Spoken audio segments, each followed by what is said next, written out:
Զրուցում ենք Տեր Եսայի քահանա Արթենյանի հետ։ Թրեմ ասեք հարության տոնի խորհուրդը եւ թե ինչպես է վաղը հայ առաքելական եկեղեցին նշելու տոնը եւ ինչ միջոցառումներ են սպասվում։ Քրիստոսի հարության տոնը մեզանում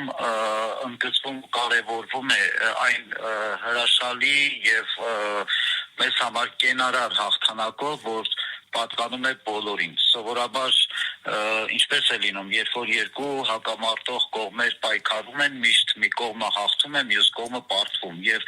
հաղթողի համար ուրախություն է, իսկ պարտվողի համար տխրություն։ Քրիստոսի հաղթանակը ամբողջ աշխարհի եւ մարդկության պատմության ընթացքում միակն է,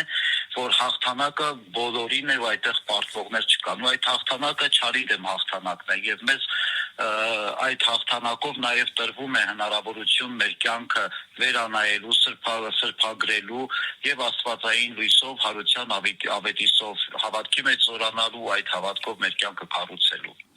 Տեր հայր, վաղը ինչպես է առաքելական եկեղեցին նշելու այս տոնը, ինչ միջոցառումներ են մեզ սպասվում։ Վաղը երեկոյան ջրաքալույցի պատարագն է մատուցվելու, երեկոյան ժամերգությունից հետո օրը փոխվում է եւ ջրաքալույցի պատարագով ազդարարվում հարության տոների սկիզբը եւ ովքեր որ պահք են պահել մեծ պահքի այս ընթացքում պահքից դուրս գալու համար վաղ առավոտվանից ծոմ են պահում, երեկոյան մասնակցում են սուրբ